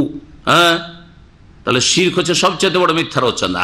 হ্যাঁ, আল্লাহ নেই, নাস্তিকতা হচ্ছে সবচেয়ে বড় মিথ্যা রচনা। আল্লাহ নেই নেই করে দিল একবারে। হ্যাঁ, অথবা আছে কিন্তু আল্লাহর সাথে বহু আছে, দেনওয়ালা, গোস কুতুবও দিতে পারে, আল্লাহও দিতে পারে ছেলে মেয়ে, আর গোস কুতুব অলিয়া উলিয়াও দিতে পারে। আল্লাহ সম্পর্কে মিথ্যা রচনা শিরকের ধর্ম। এইরকমই নবীর সুন্নতের সাথে বিদাতের সংমিশ্রণ, মিথ্যা রচনা ইসলামে অ্যাড করলে, যেটা ইসলাম নয় সেটাকে ইসলাম করলেন। হ্যাঁ, 2 ঈদ আছে 3 ঈদ করলেন, তাহলে এগুলি হচ্ছে বড় জুলমের কাজ। যে শরীয়তে আপনি রচনা করলেন, কিছু বাড়ালেন, বা যারা বাড়ালো তাদের সমর্থন করলেন, বাড়ানোগুলো আপনি আমল করলেন। হ্যাঁ, তাহলে শিরকের ধর্ম, বিদাতের ধর্ম হচ্ছে সবচেয়ে বড় জুলম। আয়াতি, অথবা তার আয়াতকে মিথ্যা প্রতিপন্ন করলো, অথবা আল্লাহর বিধানাবলীকে মানলই না। যেমন আল্লাহ 5 ওয়াক্ত সালাত ফরজ করেছেন, 5 ওয়াক্ত সালাত পালন করে না। ওর চাইতে বড় জালেম আর কি আছে যে 5 ওয়াক্ত সালাত পালন করে না? বড় জালেম। আল্লাহ পাক রব্বুল আলামিন সালাতের কথা কতবার বলেছেন চিন্তা করেন তো। আপনার স্ত্রী যদি বলে অমুক জিনিসটা নিয়ে আসো, 1 বার 2 বার বললে কানে উঠে গেছে, মগজে বসে গেছে। মা যদি বলে, বাপ বলে যে বাবা ওই জিনিসটা নিয়ে আসবি সৌদি আরব থেকে, নিয়ে যেতে হবে। হ্যাঁ, আল্লাহ পাক বলছে আকিমুস সালাহ, আর আপনার মানে বেপরোয়া হওয়ার শেষ নেই। হ্যাঁ, আপনার মানে কানে কথাই লাগলো না আপনার, চিন্তা করুন। তাহলে কাযযাবি আয়াতিন, আল্লাহর আয়াতকে অস্বীকার করা নয়। কি আচরণটা আপনার আকিমুস সালাতের সাথে আপনার, বলেন দেখি। আকিমুস, আল্লাহ বলছেন নামাজ কায়েম করো, আর আপনি নামাজ 5 ওয়াক্ত পড়বেন না। নবী 5 ওয়াক্ত নামাজ নিয়ে আসলেন, আপনি বলছেন আমি ফজরটা পড়তে পারি না, তাই 4 ওয়াক্ত 3 ওয়াক্ত পড়বো। তো আল্লাহর দিনকে মিথ্যা প্রতিপন্ন করা নয়, অস্বীকার করা নয়। অবশ্যই পরকালে জান্নাত না হয় জাহান্নাম। কার সাহস আছে জাহান্নামে যাবেন? জাতিতে মুসলিম। হ্যাঁ, যেখানে জান্নাত জাহান্নামে বিশ্বাস আছে, তাহলে কেন জাহান্নাম থেকে বাঁচার চেষ্টা নেই? আপনি কি মিথ্যা মনে করেন না? তাহলে পরকাল সম্পর্কে আপনি আসলে সন্দেহ রাখেন, কমপক্ষে এইসব আপনার মানে মাথার ব্যথা না, এগুলো আপনার চিন্তার বিষয় না। আর পেটটাই চিন্তা, আপনার দুনিয়ার পেটের গরজটাই আপনার বড় গরজ। সবচেয়ে বড় জালেম এরা। ইন্নাহু লা ইফলিহু জালিমুন, জেনে রাখো জালেমরা কখনো সফল কাম হয় না। ওয়া ইয়াউমা নাহশুরুহুম জামিয়ান, স্মরণ করো সেই কিয়ামতের দিবসকে, যেদিন সকলকে আমি একত্রিত করব। এই জন্য হাসর বলা হয়, হাসর মানে একত্রিত করা। সুম্মা নাকুলু লিল্লাযিনা আশরাকু, আর যারা শিরক করেছিল পৃথিবীতে তাদেরকে আমি বলবো আইনা শুরাকাউকুম আল্লাযিনা কুনতুম তাজউমুন, তোমাদের ওই শরীকগুলি কোথায় যাদেরকে আল্লাহর সাথে তোমরা শরীক সাব্যস্ত করেছে, যাদের সম্পর্কে তোমরা ধারণা করেছিলে যে এরা আল্লাহর সাথে ভাগ রাখে। হ্যাঁ, গৌস কুতুবরা ভাগ রাখে, যেমন মুসলিম সমাজে যারা শিরককারী, গৌস কুতুব আবদাল আছে, ওলি আউলিয়া আছে, সারা পৃথিবী ধরে আছে। কেউ রোগ ভালো করতে পারে, বালা মুসিবত দূর করতে পারে। এই যাইনা শুরাকা ইয়াল্লাযিনা কুনতুম তাজউমুন, তোমাদের যে ধারণা ছিল যে আমার শরীক ছিল, ওরা কোথায়? ডেকে নিয়ে আসো ওদেরকে। আর যারা মূর্তি পূজা করেছে তাদেরকে বলা হবে কোথায় তোমাদের ওই লক্ষিয়া সরস্বতী, আর তোমাদের লাত উজ্জা মানাত আর ওয়াদসুয়া ইয়াগুস, নিয়ে আসো তাদেরকে, কোথায় তোমাদের ওরা? আল্লাহ পাক রব্বুল আলামিন বলছেন যে সেই দিন যখন আল্লাহ বলবে নিয়ে আসো তোমাদের যে যার পূজা করেছো, তো তোমাদের উপাস্যদেরকে হাজির করো এখন আল্লাহর সামনে। এসে বলুক যে হ্যাঁ, সে হুকুম দিয়েছিল আর তোমরা করেছো, সুতরাং তোমাদেরকে উদ্ধার করবে। সে যার পূজা করেছো, যার উপাসনা করেছে, ও তোমাদেরকে উদ্ধার করবে। আল্লাহ পাক বলছে সুম্মা লাম তাকুন ফিতনাতুহুম ইল্লা আন ক্বালু ওয়াল্লাহি রাব্বিনা মা কুননা মুশরিকিন, দেখবে যার উপায় নেই, জাহান্নাম নিশ্চিত হয়ে গেছে শিরকের কারণে, শিরকের অবস্থায় মৃত্যুবরণের কারণে। আর জান্নাতীরা মুমিনরা সব জান্নাতে চলে যাচ্ছে, তখন চিন্তা করবে যে মনে হয় এখানে দুনিয়াতেও যদি কোনো আসামি জেল থেকে বাঁচার জন্য বা শাস্তি থেকে বাঁচার জন্য কি করে, মিথ্যা বলে নিজেকে বাঁচাবার চেষ্টা করে, তো ওই রকম মনে করবে যে দুনিয়ার হয়তো বিচারের মতোই হয়তো কোনো আদালত আছে, তো অস্বীকার করে দি। কি বলবে? সুম্মা লাম তাকুন ফিতনাতুকুম, অতঃপর সেই সময় বিচার দিবসে তাদের অজুহাত আর কিছু থাকবে না। এখানে ফিতনা মানে ওজোর, অজুহাত। ফিতনার অনেক অর্থ আসে। ফিতনার একটি অর্থ হচ্ছে হুজ্জত, দলিল। তাদের আর কোনো দলিল প্রমাণ থাকবে না, এই তাফসীরও করা যেতে পারে হুজ্জাতুহুম। আর একটা হচ্ছে ওজোর, মাজেরাতুহুম, তাদের আর ওজোর করার তো কোনো উপায় নাই। কি বলবে আর? তখন দেখবে যে না, মিথ্যা বলে দিই, মনে হয় যে আর ধরা খাবো না, বেঁচে যাবো হয়তো। হ্যাঁ, তো বলছেন যে অতঃপর তাদের আর কোনো অজুহাত অথবা কোনো দলিল প্রমাণ থাকবে না এ কথা বলা ছাড়া, ইল্লান কালু, যে এই কথা বলবে, ওয়াল্লাহে, আল্লাহর কসম করে বলছি, রব্বে না, যিনি আমাদের রব, হে আমাদের রব, মা কুন্না মুশরিকিন, আমরা মুশরিক ছিলাম না, আমরা শিরিক করিনি। অস্বীকার করবে। কেমন কথা হইল? বলবে যে আমরা শিরিক করিনি, অথচ একাধিক সূরায় রয়েছে, তার মধ্যে সূরায়ে ইয়াসিনে রয়েছে যে সেই দিন আলিয়ামা নাখতেমু আলা আফওয়াহিম, হাসরের মাঠে মুখে মোহর লাগিয়ে দেওয়া হবে, ঠিক না? অতুকাল্লিমুনা আইদিহিম, হাতে কথা বলবে, হাতে কথা বলবে। হাতে কি মিথ্যা কথা বলবে? হাত কিন্তু মিথ্যা কথা বলবে না। হ্যাঁ, ওয়া তাশহাদু আরজুলুহুম, তাদের পাগুলি সাক্ষী দেবে। অন্য আয়াতে রয়েছে তাদের শরীরের চামড়া, জবান, সবকিছু তাদের বিরুদ্ধে সাক্ষী দেবে, অঙ্গ প্রত্যঙ্গ সবকিছু সাক্ষী দেবে। তো কেমন কথা হইল? হ্যাঁ, দ্বন্দ্ব মনে হয় না? এখানে বলছে অস্বীকার করবে, আর হাত কথা বলবে। তো হাত কথা বললে কি অস্বীকার, হাত দিয়ে অস্বীকার করবে? তাহলে এখানে এক একটা স্তরকে বোঝানো হয়েছে। এইখানে যে বলা হয়েছে যে তারা বলবে যে আল্লাহ গো, আমরা তো শিরিক করিনি, মিথ্যা কথার আশ্রয় যে নেবে বাঁচার জন্য, এটা প্রথম স্টেপে হবে। প্রথমখানে যখন তাদেরকে জিজ্ঞাসা করা হবে যে কই তোমাদের ওই দেবদেবীকে ডেকে নিয়ে আসো, তোমাদের গৌস কুতুবগুলোকে ডেকে নিয়ে আসো, যেগুলোকে সেজদা করেছো, যাদের কাছে আশা করেছে ওরাই উদ্ধার করবে, ওরা বড় বড় জাহাজ নিয়ে আসবে, নিয়ে এসে জান্নাতে নিয়ে চলে যাবে, ডেকে নিয়ে আসো। যখন বলা হবে তখন বলে আল্লাহ আমরা তো শিরিক করিনি। প্রথমখানে বলবে, মুখ দিয়ে মিথ্যা কথা বলবে, তখন মুখে তারপরে তালা লেগে যাবে, তারপরে হাত মোহর লাগিয়ে দেওয়া হবে, আর হাতের বাকশক্তি খুলে যাবে। যে আল্লাহ জবানে কথা বলার আমাকে শক্তি দিয়েছেন, আর আমার পাশে আর একজন আছে বাবা, একটাও কথা বলতে পারেন না, চিন্তা করতে পারেন না, তাহলে এটা কি আমার ক্ষমতা না আল্লাহর ক্ষমতা? কার ক্ষমতায় কথা বলছি? আল্লাহর ক্ষমতায়। একজন মানুষ গতকালকে সুস্থ ছিল, কথা বলতে পারছে, আজকে জবান বন্ধ হয়ে গেছে, কথা বলতে পারছে না। যে আল্লাহ জবান কন্ট্রোলকারী, সে আল্লাহ পাক রব্বুল জবানে মোহর লাগিয়ে দিয়ে বন্ধ করে দিয়ে কি করবেন? হাতকে শক্তি দেবেন, কথা বলো, তখন হাত সত্য সত্য বলবে, সত্য সত্য বলবে। সব কিছু আপনার ফেভারে সাক্ষী দেবে যদি আপনি সৎ লোক হন, আর না হলে আপনার বিরুদ্ধে সাক্ষী দেবে যদি আপনি অসৎ হন। জি, এমনকি কোরআনে করিম, এই কোরআনে করিম হয় আপনার পক্ষে হবে, না হয় বিপক্ষে হবে। নবী সাল্লাল্লাহু আলাইহি ওয়াসাল্লাম একটি হাদিস, ওয়াল কোরআন হুজ্জাতুল লাকা আও আলাইকা, কোরআন হয় তোমার পক্ষে কি করবে? বাদানুবাদ করবে, আর না হলে তোমার বিপক্ষে বাদানুবাদ করবে। কোরআনের বাস্তবায়ন যদি করে থাকো, তোমার পক্ষে সাপোর্ট করবে যে আল্লাহ আমাকে মেনেছে, আমাকে ফলো করেছে, আর না হলে তোমার বিরুদ্ধে সাক্ষী দেবে কোরআনে কারীম। ওই রকমই হাতে যখন কথা বলা শুরু হবে, কোনো উপায় থাকবে না। তাহলে প্রথম চোটে ও অস্বীকার করবে, বলে আল্লাহি রব্বিনা মা কুন্না মুশরিকিন। আল্লাহ পাক রব্বুল আলামিন তারপর বলছে উনজুর, চিন্তা করে দেখো হে নবী, কাইফা কাযাবু আলা আনফুসিহিম, কেমন তারা নিজেদেরকে মিথ্যুক সাব্যস্ত করছে, নিজেদের সম্পর্কে মিথ্যা কথা বলছে। হ্যাঁ, শিরিক করেছে দুনিয়াতে, আর এখন বলছে শিরিক করেনি, ঠিক না? তাহলে কিভাবে তারা মিথ্যা কথা বলছে, এখানে এসে দেখো তোমরা। আল্লাহ পাক রব্বুল আলামিন তারপরে বলছেন ওয়াদাল্লা আনহুম মা কানু ইফতারুন, কিয়ামতের দিনে কেউ কাউকে ডেকে নিয়ে আসতে পারবে না, গৌস কুতুবকে হাজির করতে পারবে উদ্ধার করার জন্য, আর না ওই দেবদেবীকে লাত উজ্জাকে হাজির করবে, না ওই দুর্গা দরগাকে হাজির করতে পারবে। তাই আল্লাহ বলছেন ওয়াদাল্লা আনহুম, তাদের থেকে উধাও হয়ে যাবে, মা কানু ইফতারুন, যা তারা পৃথিবীতে রচনা করেছিল উপাস্য হিসাবে, পৃষ্ঠপোষক হিসাবে, হ্যাঁ, যেসব মাবুদ বানিয়েছিল, ওরা সব কি হয়ে যাবে?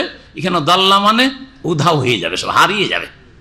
দাল্লা মানে হারিয়ে যাওয়া, জি, সব হারিয়ে যাবে তাদের চোখের সামনে থেকে। আমিনহুম মাইয়াস্তামিউ ইলাইক, কিছু লোকেরা আছে বাহ্যিক তো শোনে, কিন্তু অন্তর তাদের শোনে না, আর অন্তর না শুনলে কখনো কাজে পরিণত করবেন না। তাহলে শুনতে হবে, অন্তর লাগিয়ে শুনতে হবে। তাই আল্লাহ বলছেন আমিনহুম, হে নবী, কতক লোক এমন আছে মাইয়াস্তামিউ ইলাইক, তোমার কথা তো শোনে, কান লাগিয়ে শোনে, কিন্তু শোনার পরে আমল করার, বাস্তবায়নের, ঈমান নিয়ে আসার তৌফিক হয় না। ওয়াজআলনা আলা কুলুবিহিম আকিন্নাতান আন ইয়াফকাহুহু, কিন্তু তাদের হৃদয়গুলির ওপর আমি আবরণ লাগিয়ে দিয়েছি। কেনানাতনের জমা হচ্ছে আকিন্না, জি, আবরণ লাগিয়ে দিয়েছি, আন ইয়াফকাহু, যাতে করে তারা না বুঝে, লি আল্লাহ ইয়াফকাহু, আন ইয়াফকাহু এইরকম জায়গা যেখানে আছে সেখানে আল্লাহ ইয়াফকাহু বা লি আল্লাহ ইয়াফকাহুহু, যাতে করে তারা উপলব্ধি না করে। অন্তরে কি রেগে আছে, আবার অন্তর ঢাকা আছে। অন্তরকে ঢেকে রেখে আবৃত রেখে কানে যদি শুনে তো অন্তরে তো নামে না, ঢুকে না, এইরকম অবস্থা। ওয়াফি আযানিহিম ওয়াকরান, এবং তাদের কানে রয়েছে ঠসা। ঠসাটা বুঝেন, আঞ্চলিক ভাষা, হ্যাঁ, কান ঠসা। কান হচ্ছে তাদের বুদ্ধির, ওয়াকার মানে হচ্ছে বোঝ, শাব্দিক অর্থ বোঝা, অকার মানে হচ্ছে বোঝা, কানের ভেতরে বোঝা। যাদের কানে পানি ঢুকে যায়, কানটা ভার ভার মনে হয় না, হ্যাঁ, ভার ভারী তো বোঝা, হ্যাঁ, আর কানে শুনতে পাই না। পানি যদি ঢুকে যায় আর কান এত ভারী মনে হয় আর শুনতে পাই না। এই শব্দটা আল্লাহ পাক এখানে উল্লেখ করছে, ওয়াকরুন, তাদের কানের ওপর বোঝা রয়েছে যেন, মানে কান তাদের বধির, জি, কানে শোনে বইরা। ওয়াইয়ারাও কুল্লা আয়াতিন লা ইউমিনু বিহা, আর সবগুলি নিদর্শন যদি দেখে, আয়াত কোরআনে কারীমের আয়াত, এই আয়াতের তাফসীর হইতে পারে, আর আয়াতে কাউনিয়া, আয়াতে শারঈয়া হচ্ছে কোরআনে কারীমের আয়াত।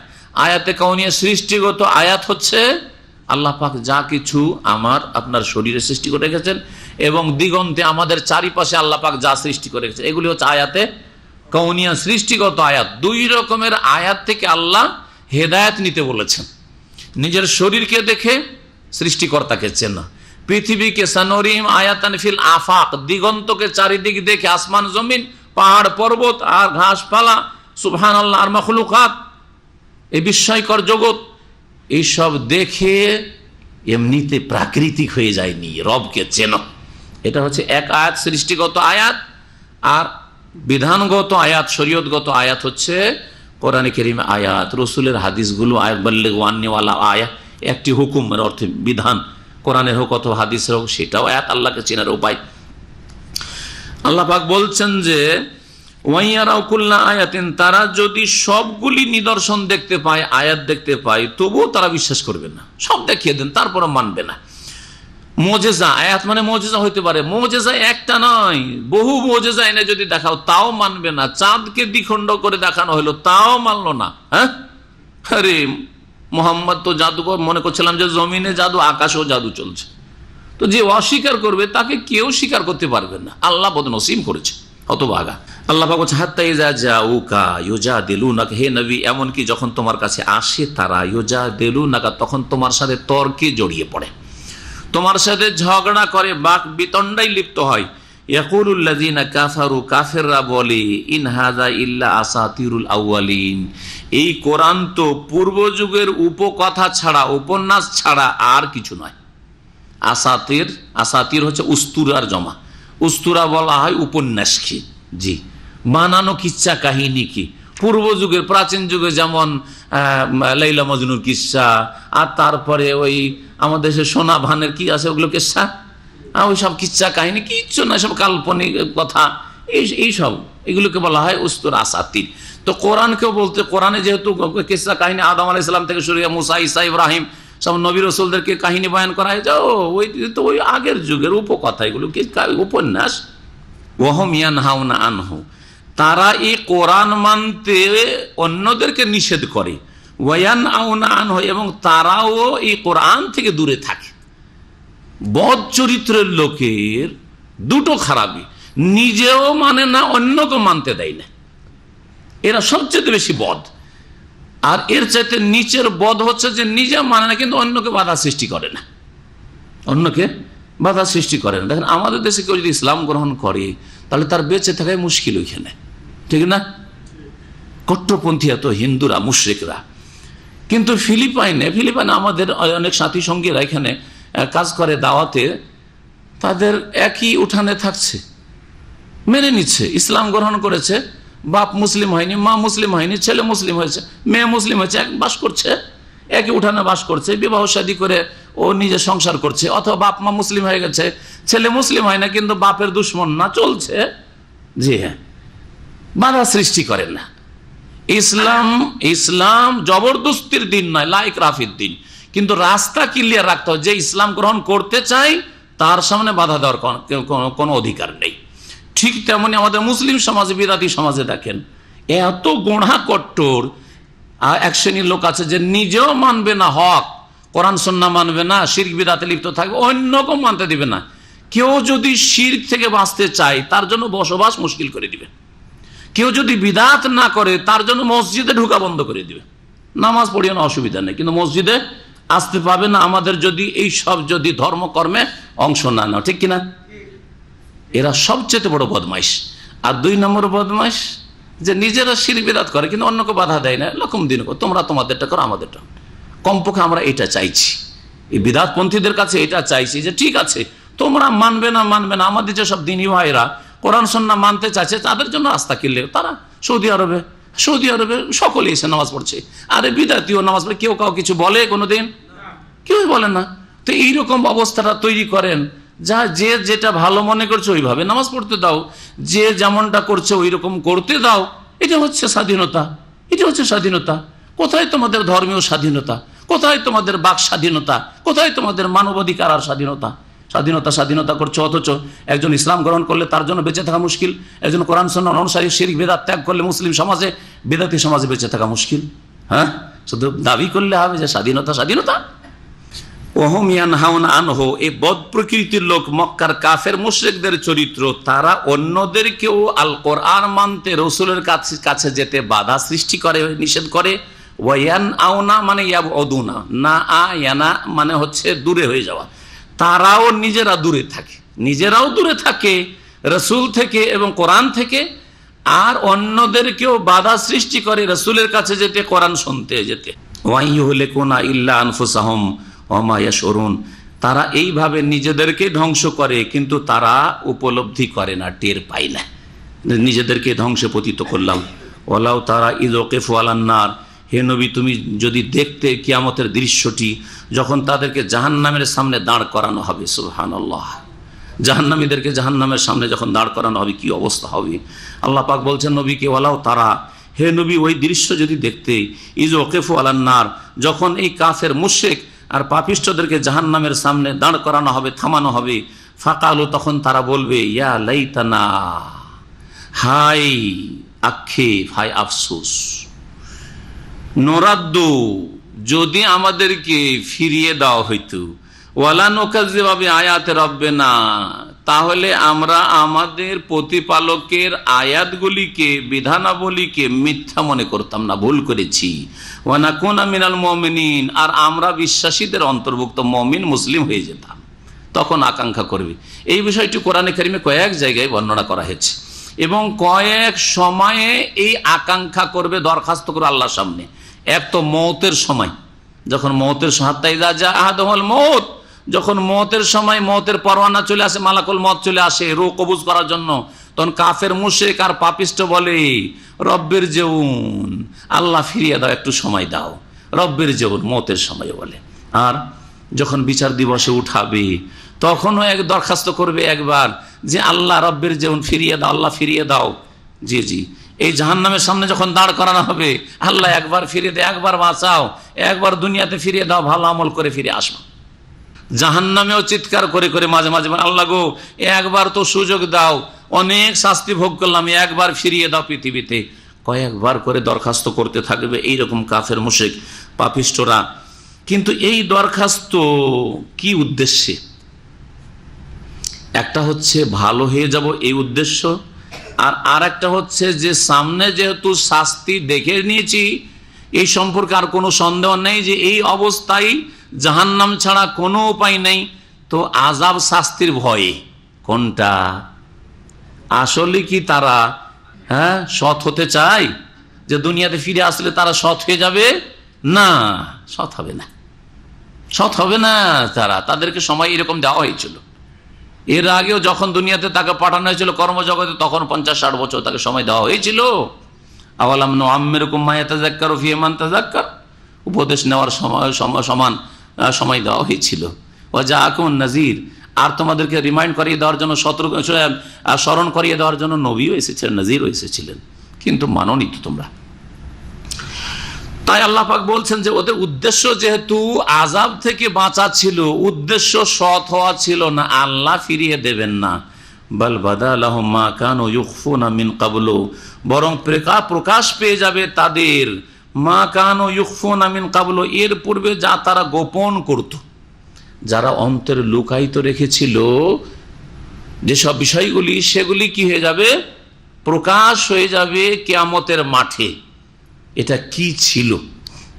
বিভিন্ন মত তাফসীরকারদের রয়েছে। তার মধ্যে একটি মত হচ্ছে যে তারা আল্লাহর আযাব দেখে ভয়ে পালাতে চাইছে। যেমন আযাবের জায়গায় যেখানে দেখে যে মুশকিল আছে তখন পালাবার চেষ্টা করে, মানুষ জান বাঁচাবে। এই জন্য তারা আসলে যে তারা সৎ আর সৎ হয়ে যাবে এই নিয়ত নয়, সেই জন্য প্রকাশ পেয়ে যাবে যে এই জিনিসটি।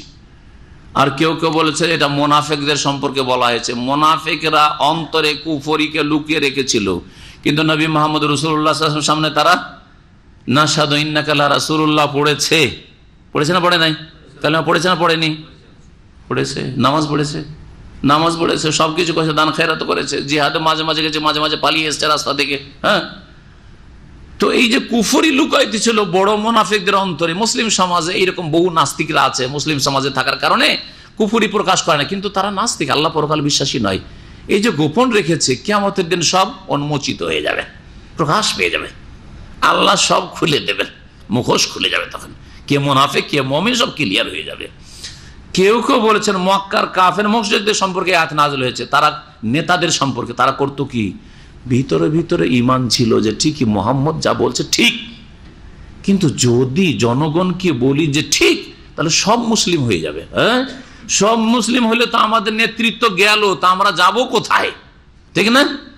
তাহলে তো মুহাম্মদকে মানে একটা ইয়াতিম ছেলেকে মানতে হবে, এইটা করা যাবে না। ওতবা, শাইবা, রাবিয়া, আবু জাহাল, আবু লাহাব, এদের রোগটা এটাই ছিল। বড় বড় কাফের নেতাদের বড় রোগটাই ছিল। জি, অনেক বিদআতপন্থী আলেমরা বুঝার পরেও এইরকম ব্যাপারটা আছে।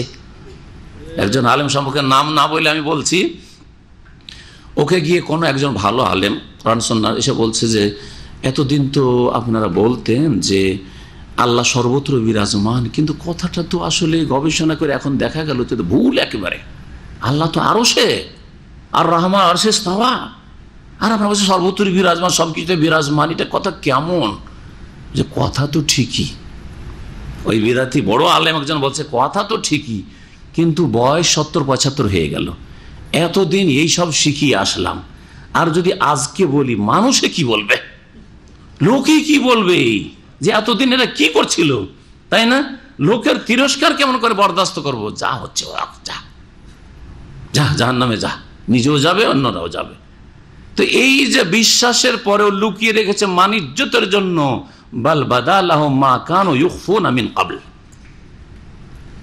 হ্যাঁ, দুনিয়াতে অনেক কথা বিশ্বাস করতে কিন্তু মানতে পারতে না।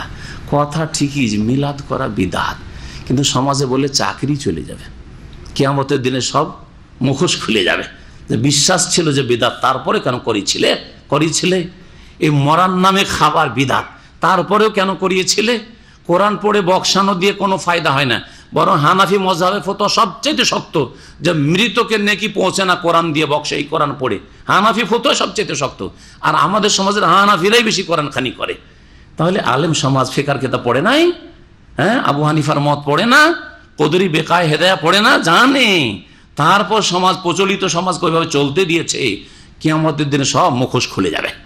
তো মক্কার মুশরিকদের সম্পর্কে নাজিল হয়েছে, যারা অন্তরে বিশ্বাস রাখতো, বরং রাতের অন্ধকারে, কিছু কিছু সিরাতের রিওয়ায়াতে রয়েছে, রাতের অন্ধকারে নবীর বাড়ির পাশে এসে অথবা দারুর আর এখানে কান লাগিয়ে লেগে কোরআন শুনতেন। নবী রাতে কোরআন পড়তেন জোরে জোরে তেলাওয়াত করে, আর ওই সাহাবীরা তো ভিতরে থাকতেন আর দারুল আরকামে, আর ওই কাফের নেতাগুলো এসে বাড়ির কাছে এসে অথবা ওই দারুল আরকামের পাশে এসে শুনতো, কান লাগিয়ে শুনতো।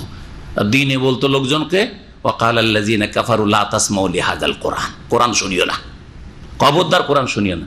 ওয়ালগাউ ফি, কোরআনের আওয়াজ আছে চিৎকার করিও, হইচই করিও। লাআল্লাকুম তাগলিবুন, তাহলে তোমরা জিততে পারবে, না হলে তোমাদেরকে জাদু লেগে যাবে। তো এইরকম কাফেরদের যে অবস্থা ছিল, বিশ্বাস করেও তারা লোকজনকে মানতে দেয়নি। আল্লাহ বলছেন বাল বাদালাহুম মা কানু ইউখফুনা মিন ক্বাবলু, এর পূর্বে যা তারা অন্তরে গোপন রেখেছিল, লুকায়িত রেখেছিল, তা তাদের জন্য কি হয়ে যাবে? প্রকাশ পেয়ে যাবে। জি, উন্মোচিত হয়ে যাবে।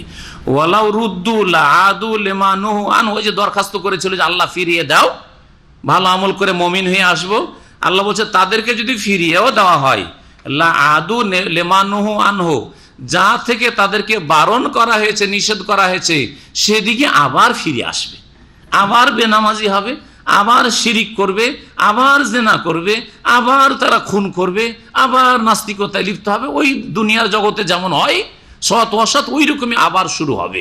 জি, এরা আসলে সৎ হওয়ার উদ্দেশ্যে যে ফিরে যেতে চাইছে তা নয়, বরং আযাব থেকে রক্ষা পাওয়ার উদ্দেশ্যে। ওয়া ইন্নাহুম লাকাযিবুন, আর এরা হচ্ছে অবশ্যই মিথ্যাবাদী। আল্লাহ পাক তারপরে বলছেন ওয়াকালু, আর মুশরিকরা কাফেররা বলতো ইন হিয়া ইল্লা হায়াতুনা দুনিয়া, আসল হচ্ছে আমাদের এই পার্থিব জগৎ, আর পরকাল পরকাল এসব পরকাল বলে কিছু নেই। নাস্তিকরা, অল্প কিছু নাস্তিক ছিল, তারা এইরকম বলতো অমায়ু হল কেন ইল্লা দাহর, আর যুগের আবর্তন বিবর্তনে আমরা ধ্বংস হচ্ছি, কেউ আসছে কেউ যাচ্ছে, কেউ মৃত্যুবরণ করছে কেউ জন্ম নিচ্ছে। এই অল্প কিছু নাস্তিক ছিল রাসূলুল্লাহ সাল্লাল্লাহু আলাইহি জামানায়। আর মক্কার মুশরিক কাফের যারা ছিল তাদেরও আখিরাতের বিশ্বাসটি অস্পষ্ট ছিল, কোনো ক্লিয়ার ধারণা ছিল না, বরং অধিকাংশ লোক অস্বীকার করতো আইজা মিতনা অকুন্না তুরাবান, মরে যাব, মাটি হয়ে যাব, সরে যাব, হাড়হাড্ডিতে পরিণত হবো, তারপরে আবার ফিরানো হবে। জালিকা রাজুম বাইদ, না না, এটা অনেক দূরের কথা, ফালতু কথা, এইরকম বলতো তারা। তারা বলতো ইনহিয়া ইল্লা হায়াতুনা দুনিয়া, জীবন তো হচ্ছে এই পার্থিব জীবন, অমা নাহানু বিমাবউসিন, আমরা পুনরুত্থিত হব না, মানে আখিরাত পরকাল বলে কিছু নেই, পরকালকে অস্বীকার করতো আরব মুশরিকরা। ওয়ালাউ তারা ইয ওয়াকিফু আলা রাব্বিহিম, হে নবী তুমি যদি দেখতে পেতে তাদেরকে যখন তাদের প্রতিপালকের সামনে তাদেরকে হাজির করা হবে, দাঁড় করানো হবে, আল্লাহর সামনে সব আসামি হাজির হবে, কাফের মুশরিক পাপিষ্ঠরা, তখন আল্লাহ বলবে আলাইসা হাযা বিল হক, এই পরকালটা কি সত্য নয়? পরকালে বিচার দিবসে আল্লাহর সামনে কাফের মুশরিক বেদিন আসামি হাজির, তাদেরকে আল্লাহ বলবেন যে এই তোমরা তো পরকালকে অস্বীকার করেছিলে, এখন কি বলবে? এখন কি অস্বীকার করবে? আলাইসা হাযা বিল হক, পরকাল সত্য না মিথ্যা? বলছে পুনরুত্থান নেই। জাহান্নাম সত্য না মিথ্যা? জান্নাত সত্য না মিথ্যা? বলো আলাইসা হাযা বিল হক। তখন তারা বলবে কালু বালা, অবশ্যই আল্লাহ কথা ঠিক, ওয়া রব্বিনা, আমাদের রবের কসম। কালা, তখন আল্লাহ বলবেন এখন সত্য বললে আর তো কর্মের সুযোগ নেই, কর্মজগৎ শেষ হয়ে গেছে মৃত্যুর আগেই, এটা হচ্ছে বদলার জগৎ। এটা কিসের জগৎ? ইয়ামুদ্দিন, ইয়ামুল জাযা, প্রতিদান জগৎ। সুতরাং ফাযুকুল আযাব মা কুনতুম তাকফুরুন, যেহেতু তোমরা অস্বীকার করেছো বা কুফরি করেছো, সেই জন্য তোমরা আযাবের স্বাদ গ্রহণ করতে থাকো। কাদ খাসারাল্লাযীনা কাযযাবু বিলিকাইল্লাহ, যারা আল্লাহর সাক্ষাৎকে মিথ্যা মনে করেছে তারা ক্ষতিগ্রস্ত হবে নিঃসন্দেহে। হাত্তা ইযা জাআতহুমুস সাআ, এমনকি তাদের কাছে কিয়ামত যখন চলে আসে আকস্মিকভাবে, বাগতাতান, হঠাৎ কিয়ামত আসবে, কেউ টের পাবে না যে কালকে কিয়ামত হবে, 2 দিন 3 দিন পর কিয়ামত হবে। হঠাৎ করে মাঠে ঘাটে কেউ বেরিয়েছে, যার যেরকম কাজ ডিউটি ওই রকম কাজে বেরিয়েছে। নবীর সঙ্গে একটি হাদিস আছে যে কেউ গরুকে চারা দিচ্ছে, গরু ছাগলকে প্রাণীকে চারা দিচ্ছে, কেউ নিজের বাড়ির পরিষ্কার পরিচ্ছন্ন করছে, এই অবস্থায় হঠাৎ করে পশ্চিম দিক থেকে সূর্য উঠে যাবে, কিয়ামত হয়ে যাবে। জি, একে বলা হয়েছে বাগতাহ, হঠাৎ করে। কালু, তখন তারা বলে ইয়া হাসরাতানা, হায় আমাদের আফসোস, আলা মা ফাররাতনা ফিহা, যে আমরা অবহেলা করেছি। ফাররাতা মানে ত্রুটি করা, অবহেলা করা, যে ত্রুটি আর অবহেলা করেছি। ওয়াহুম ইয়াহমিলুনা আওজারহুম আলা যুহুরিহিম, তারা তাদের নিজের পিঠের ওপর নিজের গুনহার বোঝা বহন করবে। আলা, শুনে রাখো, সাআ মা ইয়াজরুন, কতই না খারাপ সেই বোঝা হবে, কত না খারাপ বোঝা হবে, গুনহার বোঝা পিঠে করে বয়ে হাসরের মাঠে হাজির হবে। ওমাল হায়াতুদ দুনিয়া ইল্লা লাইবুন ওয়া লাহ, আর পার্থিব জগৎ হচ্ছে খেলতামাশার জগৎ, খেলাধুলা। যেমন খেলনা ঘরে বাচ্চারা খেলা করে, 10 টাকা 20 টাকা টিকিট কেটে চলে গেল, বাচ্চারা ঢুকে গেল, তারপরে কেউ ভালো করে খেলছে, কেউ ভাঙচুর করছে, কেউ আছড়াচ্ছে, কত রকম করে খেলছে। ঠিক তেমনি এই খেলার জগতে আল্লাহ পাক আমাদের পাঠিয়েছেন, কেউ ভালোভাবে আল্লাহর নিয়ামতের ইউজ করছে, ব্যবহার করছে, আর কেউ অপব্যবহার করছে, কেউ ভাঙচুর করছে, কেউ নাশকতার কাজ করছে, কেউ গঠনমূলক কাজ করছে। খেলার জগতে আল্লাহ পাক পাঠিয়েছেন লাহু ওয়া লাইব। জি, ওমাল হায়াতুদ দুনিয়া ইল্লা লাইবুন ওয়া লাহব, পার্থিব জগৎ হচ্ছে খেলতামাশার জগৎ। ওয়ালাদ দারুল আখিরাতু খায়রুল লিল্লাযিনা ইয়াত্তাকুন আফালা তাকিলুন, আর পরকালের জীবন, দারুল আখিরা পরকালের জগৎ, পরকালের জীবন, খায়রুন উৎকৃষ্ট, কার জন্য? লিল্লাযিনা ইয়াত্তাকুন, ওই সব লোকদের জন্য যারা পাপ মুক্ত হয়েছে, যারা আল্লাহর ভয়ে গুনাহ মুক্ত থেকেছে, যারা বেঁচে থেকেছে আল্লাহর অসন্তুষ্টির কথা কাজ থেকে, আল্লাহর আদেশ নিষেধ যাতে করে পালন করেছে, তাকওয়ার তাকওয়ার অনেক সংজ্ঞা ডেফিনেশন বলা হয়েছে, তার মধ্যে একটি সংজ্ঞা এখানে বলি, সেটা হচ্ছে তাকওয়া সম্পর্কে সালাফগণের একজন বলেছেন যে তাকওয়া হচ্ছে যে আল্লাহ যেন তোমাদেরকে আল্লাহ ইয়াজিদাকাল্লাহু হাইসু নাহাক, যেখানে আল্লাহ পাক যেতে নিষেধ করেছেন সেখানে যেন তোমাকে না পান, যেখানে যেতে আল্লাহ নিষেধ করেছেন সেখানে যেন তোমাকে না পান। এখানে যেতে নিষেধ আছে না হুকুম আছে? হুকুম আছে, ঠিক না? আর নিষেধ কোথায় আছে? গান বাজানোর আসরে, হ্যাঁ, জেনার কাছে, ওয়ালা তাকরাবুজ জেনা, খুনের কাছে, শিরকির আস্তানায়, ঠিক না? সুতরাং দরগায়ও যাবে না, দুর্গাও যাবে না। দরগায় যাবে যে যায় একটু জিয়ারতে, হ্যাঁ, শয়তানি মাঞ্চুরি করে নেবে। মানুষ শয়তান, জিন শয়তান বসে আছে। কবর জিয়ারত করতে হচ্ছে, গ্রামেও গরিবদের কবর, ভাঙাচোরা কবরগুলি জিয়ারত করবেন, আখেরাত বেশি স্মরণ আসবে। পাকা কবর জিয়ারতটা কোনো সওয়াবের কাজ নয়। পাকা কবর জিয়ারত বড় ফিতনা, সাবধান মনে রাখবেন। আল্লাহ জানে এমন জায়গায় না পান যেখানে যেতে আল্লাহ কি করেছেন, হাইসু নাহাক, যেখানে যেতে নিষেধ করেছেন। ওয়া আল্লাহ ইয়াফতাকিদাকা হাইসু আমারাকাল্লাহ, আর আল্লাহ যা আদেশ করেছেন সেখানে যেন তোমাকে অনুপস্থিত না পান। এখন আজান হবে, আল্লাহর হুকুম হাইয়া আলাস সালাহ, মসজিদে এসো, সেখানে যেন আল্লাহ তোমাকে অ্যাবসেন্ট না পান, অনুপস্থিত না পান। আল্লাহ এলেম শিখা ফরজ করেছেন, আর আপনি নাকে তেল দিয়ে ঘুমাইলেন, আপনি অনুপস্থিত থাকবেন এলিম থেকে, আমল থেকে, ফরজ অজেব থেকে, সিয়াম থেকে, যাকাত থেকে, হজ থেকে। জি হ্যাঁ, নেকির কাজে আপনি হাজির থাকবেন যেখানে আল্লাহ যেতে নির্দেশ দিয়েছেন। তো যারা মুত্তাকি হবে তাদের জন্য পরকালের জগৎ হচ্ছে সুখের জগৎ, খায়ের উৎকৃষ্ট জগৎ। আফালা তাকিলুন, তোমরা কি উপলব্ধি করো না, তোমরা কি বুঝো না? কাদ না'লামু ইন্নাহু লা ইয়াহজুনুকাল্লাযী ইয়াকুলুন, হে নবী, নিঃসন্দেহে আমি ভালো করে জানছি যে তোমাকে দুঃখিত করে, লা ইয়াহজুনুকা, তোমাকে দুঃখিত করে, কষ্ট দেয় মানসিক, আল্লাযী ইয়াকুলুন, এই লোকজনের কথা, জি, কথা, মানসিক কষ্ট। নবী করিম সাল্লাল্লাহু আলাইহি ওয়াসাল্লামকে কথার দ্বারা কাফেররা কষ্ট দিত, তো তাদের কথায় তুমি কষ্ট পাও আমি জানছি। ফাইন্নাহুম লা ইউকাযযিবুনা, কি কথা যে মোহাম্মদকে মানবো না, কেন ওকে মানবো? মোহাম্মদ আমাদের দেবদেবীকে গাল দেয়, মোহাম্মদ আমাদের বাপদাদাকে মূর্খ মনে করে, বাপদাদার ধর্ম নাকি পালন করলে আমরা জাহান্নামে চলে যাব, এসব কথা বলতে না? তাতে তোমার মানসিক কষ্ট হয়, আমি জানছি যে ইন্নাহু লা ইয়াহজুনুকা, নিঃসন্দেহে তোমাকে দুঃখ লাগে, কষ্ট লাগে, আল্লাযী ইয়াকুলুন, তাদের কথা। কিন্তু শুনে রাখো, ফাইন্নাহুম লা ইউকাযযিবুনা, তারা তোমাকে মিথ্যা মনে করে না তোমার ব্যক্তি হিসাবে, ওয়ালাকিন্না যালিমিনা বিআয়াতিল্লাহি ইয়াজহাদুন, তবে জালেমরা আল্লাহ পাকের আয়াত সমূহকে অস্বীকার করে। কথার চিন্তা করুন একটু, যে নবী মুহাম্মদ সাল্লাল্লাহু আলাইহি ওয়াসাল্লাম 40 বছর বয়স পর্যন্ত কোথায় বাস করেছেন? মক্কায়। মুসলিম সমাজে না কাফের সমাজে? একটিও দুশমন ছিল? একটাও কেউ দুশমন ছিল না। তাহলে নবীকে মিথ্যা মনে করছে না নবীর দাওয়াতকে মিথ্যা মনে করছে? নবীর সাথে দুশ্মনী, নবীর দাওয়াতের সাথে দুশ্মনী, নবীর দাওয়াতের সাথে দুশ্মনী। নবী যদি 40 বছর যেমন ছিলেন, কিছু জানতেন না, বলতেন না, জানতেন না মানে আল্লাহর দিন সম্পর্কে কোনো জ্ঞান আসেনি, ওহী আসেনি, সেজন্য আল্লাহর দিন জানতেন না, কিছু বলেনও নি, সেজন্য সবারই দোস্ত আপনজন সাদেক আর আমিন ছিলেন। ওই রকমই যদি নীরব থেকে যেতেন বাকি 23টা বছর, তাহলে একটিও দুশ্মন থাকতো না, থাকতো? বলেন, আমিও যদি নিজের ঘরে বসে নিজে রুজি রোজগার করি, আর শিরকে শিরক না বলি, বেদাতকে বেদাত না বলি, তাওহীদ সুন্নাতের কথা না বলি, আমারই কেউ দুশ্মন হবে না। আর কারো এক পয়সা মেরেও খাই না, আলহামদুলিল্লাহ, কেউ দুশ্মন হবে না। তাহলে আমাদের দুশ্মন যারা, তারা কেমন দুশ্মন চিন্তা করেন, ঠিক কিনা? জি হ্যাঁ। তো আল্লাহ পাক তাই বলছেন, হে নবী, আসলে তোমাকে মিথ্যা মনে করে না তোমার ব্যক্তি হিসাবে, তুমি যে নিয়ে এসেছো না আমার পক্ষ থেকে, ওর সাথে তাদের দুশ্মনী। ওয়ালাকিন্না যালিমিনা বিআয়াতিল্লাহি ইয়াজহাদুন, আল্লাহর আয়াতকে তারা অস্বীকার করে, এই জালেমরা, যার ফলে তোমার সাথে দুশ্মনী। ওয়ালাকাদ কুযযিবাত রাসূলুম মিন ক্বাবলিকা, আর নিঃসন্দেহে নবী কারীম সাল্লাল্লাহু আলাইহি ওয়াসাল্লামকে এই আয়াতগুলিতে সান্ত্বনা দেওয়া হচ্ছে। হে নবী, তোমাকে শুধু মিথ্যা মনে করেছে, তোমাকে শুধু গালমন্দ করছে, তোমাকে শুধু কষ্ট দিচ্ছে, এটা নতুন কথা নয়। তোমার আগে সব নবীকে এরকম কষ্ট দেওয়া হয়েছে। এটা হচ্ছে চিরাচরিত মানুষের স্বভাব।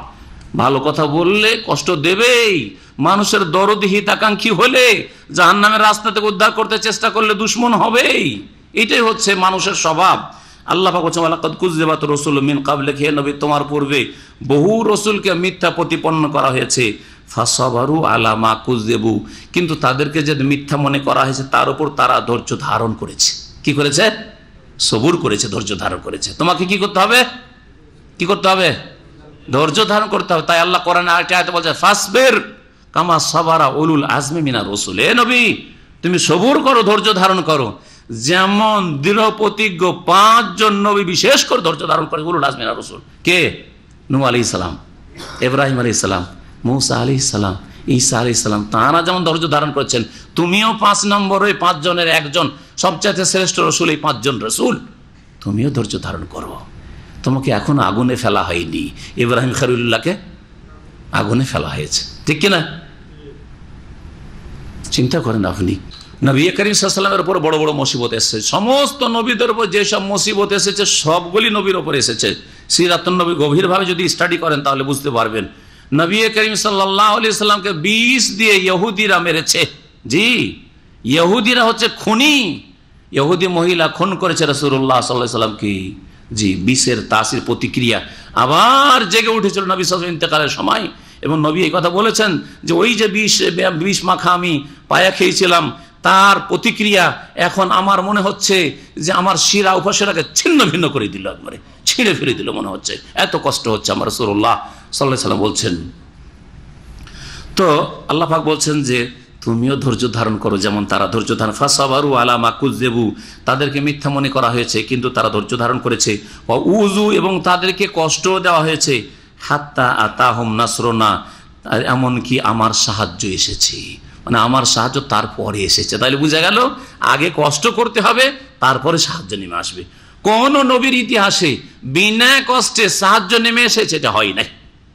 মূসা আলাইহিস সালামকেও যে আল্লাহ পাক বনি ইসরাইল নিয়ে সমুদ্র পার করলেন, তার আগে লম্বা ইতিহাস, কষ্টের ইতিহাস পার করতে হয়েছে, ঠিক কিনা? দেশ থেকে বিতাড়িত হয়ে চলে যেতে হয়েছে, চাকর খাটতে হয়েছে 8 বছর 10 বছর ধরে। আর তারপরে সুবহানাল্লাহ ফেরাউনের সামনে এসে, তারপরে ফেরাউন তাকে মারার জন্য তার জন্মের আগে থেকে যে হুকুম করে রেখেছে, এই এক মূসাকে খুন করার জন্য কত যে শত শত হাজার হাজার বনি ইসরায়েলদের শিশুদেরকে খুন করেছে ফেরাউন। চিন্তা করেন আপনি কত জুলুম অত্যাচার হয়েছে। তো প্রত্যেক নবীর ইতিহাস বলে যে ইন্না মাল উসরে ইসরা, আগে কঠিন তারপরে সহজ হয়েছে, প্রথম থেকেই সহজ হয়নি। শুধু আপনি মনে করবেন যে আমি দেশে যাব আর যাওয়ার পরে মিষ্টি মিষ্টি বলবো আর মিষ্টি মিষ্টি সবাই গ্রহণ করে নেবে আর আমাকে কেউ কষ্ট দেবে না, এটা কখনো হবে না। মাল উসরে ইসরা, কিন্তু সারা জীবন আপনি অসহায় থেকে যাবেন, এটা আল্লাহর দ্বীনের ক্ষেত্রে হয় না। আম্বিয়া রাসূলগণের জীবনীতে কোনোদিন এটা হয় না যে সবসময় একবার নির্যাতিত আর মজলুম আর অসহায় হয়ে থেকে গেল। জি, ওয়াল আকিবাতুল মুত্তাকিন, ইন্না লানানসুরু রাসূলানা, আমি রসুলদেরকে সাহায্য করি, ওয়াল্লাযীনা আমানু, আর যারা ঈমান নিয়ে আসে তাদেরকে, মুমিনদেরকে সাহায্য করি। আল্লাহ পাকের ওয়াদা রয়েছে ইন্নাহুম লাহুমুল মানসুরুন। আল্লাহ বলছেন নিঃসন্দেহে রসুল এবং রসুলের অনুসারীরা তারাই সাহায্য প্রাপ্ত হবে। এগুলো কোরআনের ওয়াদা আল্লাহ পাক করে রেখেছে। কিন্তু শর্ত, ইবাদত আল্লাহর, ইয়াবুদুনানি লা ইউশরিকুনা বিহি শাইআ, কোনো শিরক চলবে না আল্লাহর জমিনে। আল্লাহর জমিনে শিরক চলতে থাকবে দুর্গার দরগার, আর বলে মুসলিমদের আল্লাহ সাহায্য করবেন, সাহায্য নেমে আসবে না। আল্লাহর হস্তে আল্লাহ পাক যেন আমাদেরকে তওবা করার তৌফিক দান করেন, মুসলিম উম্মতকে তওবা করে ফিরার যেন তৌফিক দান করেন। আল্লাহ পাক বলছেন যে আমার সাহায্য নেমে আসে বড় কষ্টের পরে, ধৈর্য ধারণের পরে। নবী রাসূলগণের ওয়ালা মুবাদদিলা লিকালিমাতিল্লাহ, আল্লাহ পাকের বাণীতে কোনো রদবদল হয় না। আল্লাহর বাণী হচ্ছে যে মুমিনদেরকে, নবীগণকে আল্লাহ সাহায্য করবেন, জি, বিজয়ী করবেন। ওয়ালাকাদ জাআকা মিন নাবাইল মুরসালিন, হে নবী তোমার কাছে রাসূলগণের কিছু কাহিনীর সংবাদ তো এসে গেছে, মানে কিছু ঘটনাবলী তো তুমি শুনেছো নবী রাসূলদের, তাদের জীবনী যেমন ছিল তোমার জীবনটা ঠিক তেমনই হবে। সুতরাং তুমি ধৈর্য ধারণ করো এবং দ্বীনের কাজ করে যাও। ওয়াইন কানা কাবুরা আলাইকা ইরাদুহু, নবী করিম সাল্লাল্লাহু আলাইহি ওয়াসাল্লামের প্রতি যখন কাফের মুশরিকরা দাওয়াত দিত নবী সাল্লাল্লাহু আলাইহি ওয়াসাল্লাম আর ঈমান নিয়ে আসতো না, তখন নবী করিম সাল্লাল্লাহু আলাইহি ওয়াসাল্লামকে খুব কষ্ট লাগতো।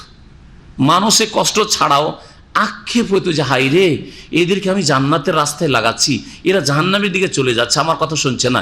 এই অবস্থায় যদি আমার বংশধর মারা যায়, এই জাতি মারা যায়, তাহলে সবগুলি জাহান্নামে চলে যাবে। খুব ব্যথায় ব্যথিত হইতেন মানুষের। অত্যন্ত যদি দয়ালু ছিলেন, বিল মুমিনিন রাউফুর রাহিম, সুতরাং এত দয়া আর মায়া হইতো যে খুব কষ্ট লাগতো। আল্লাহ বিভিন্ন আয়াতে সান্ত্বনা দিয়েছে নবীকে, লা আল্লাকা বাখিউন নাফসাকা, হে নবী মনে হচ্ছে তুমি আত্মহত্যা করে মরে যাবে, হার্ট অ্যাটাক করে মরে যাবে, যে ইনলাম ইউমিনু বিহাযাল হাদিস আসাফা আল্লাহ ইয়াকুনু মুমিনিন, এরা ঈমান নিয়ে আসতে চায় না, এরা কোরআন মানতে চায় না, সেই জন্য তোমার কি তাতে, তোমার দাওয়াত তুমি পৌঁছে, ইন আলাইকা ইল্লাল বালাগ, তোমার কাজ হচ্ছে পৌঁছে দেওয়া, ওয়া আলাইনাল হিসাব, হিসাব আমি নেব, আমি আল্লাহ হিসাব নেব, আল্লাহ পাক বলছেন। তো নবী করিম সাল্লাল্লাহু আলাইহি ওয়াসাল্লামকে খুব কষ্ট যখন হইতো, তাই আল্লাহ পাক আরো সান্ত্বনা দিয়ে বলছেন, ওয়া ইন কানা কাবুরা আলাইকা ইরাদুহুম, হে নবী তাদের বিমুখতা বা তাদের উপেক্ষা করা, তোমার কথা যে মানছে না, উপেক্ষা করছে, বিমুখ হয়ে যাচ্ছে, সেটা যদি তোমার জন্য কষ্টকর হয়, খুব কষ্ট লাগে তাতে, তাহলে তুমি এক কাজ করো, যে কোনো তাদের জন্য মুজিজা নিয়ে আসো, ঈমান নিয়ে আসবে না। ফাইনিস্তাতাত আন তাবতাগিয়া নাফাকান ফিল আরদ, তুমি যদি পারো তাহলে ভূমিতে, জমিনে সুড়ঙ্গ তলাশ করো, যে জমিনের ভিতরে ঢুকে যাবে।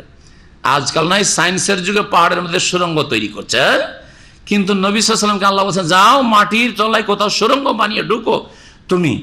আউসুল্লামান ফিস সামাই, অথবা আকাশের তুমি সিঁড়ি খুঁজো, যে আকাশের উপরে চড়ে যাব।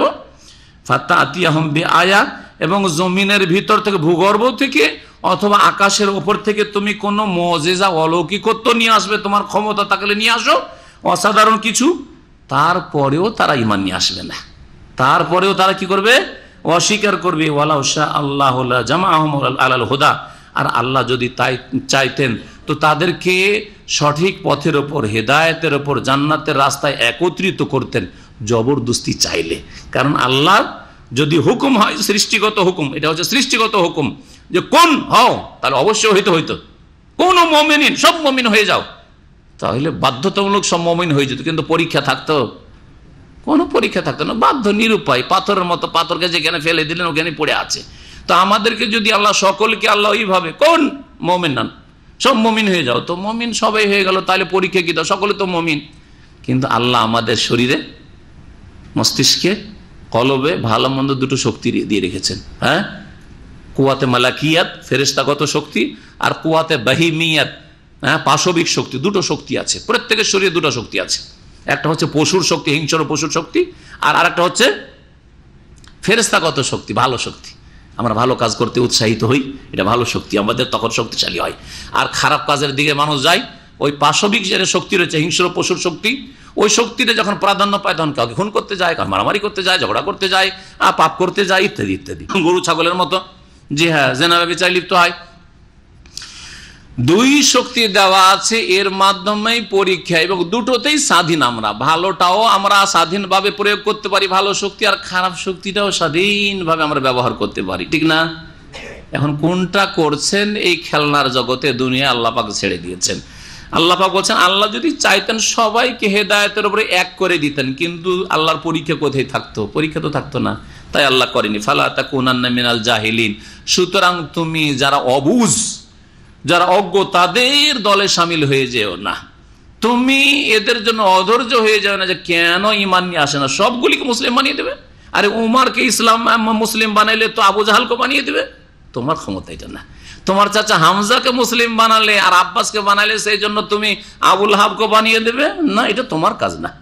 আবু তালেবকে বানিয়ে দেবে, ইন্নাকা লা তাহদি মান আহবাবতা, তোমার প্রিয়জনকে তুমি হেদায়েত করতে পারো, ওয়ালাকিন্নাল্লাহ ইয়াহদি মান ইয়াশা, আল্লাহ যাকে চান তাকে হেদায়েতের তৌফিক দিয়ে থাকেন। তবে সবার গায়ে শক্তি আছে, হামজা গায়ের শক্তিটা ব্যবহার করেছে ঈমান ইসলামের জন্য, আবু তালেব চেষ্টা করেনি, বাপ দাদা ধর্মটাই ভালো রে বাবা। হ্যাঁ, আবু লাহাব কট্টরপন্থী দুশ্মন, নবীর দুশ্মনীটাকে বেছে নিয়েছে, আল্লাহ ওই দিকে ধাক্কা দিয়ে ফেলে দিয়েছে, যা যেদিকে যাবি যা, যেদিকে যাবি যা। ঠিক, নুআল্লিহি মা তাওয়াল্লা, আল্লাহ কোরআনে বলছে যেদিকে যাবে ওইদিকে ফিরিয়ে দেবো, যেদিকে যাবে ওইদিকে ফিরিয়ে দেবো। তো আল্লাহ বলছেন, ফালা তাকুনান্না মিনাল জাহিলিন, নবী তুমি অজ্ঞ অবুঝদের দলে শামিল হয়ে যেও না, ধৈর্য ধারণের সাথে তুমি দাওয়াত দিতে থাকো। আর কেউ যদি ঈমান না নিয়ে আসে, তাতে তোমার ক্ষতি করলো না, নিজেদেরকে ক্ষতিগ্রস্ত করলো। এখানে আমার তাফসীর শেষ করছি। ওয়া সাল্লাল্লাহু আলা নবিয়িনা মুহাম্মদ ওয়া আলা আলিহি ওয়া সাহবিহি আজমাইন।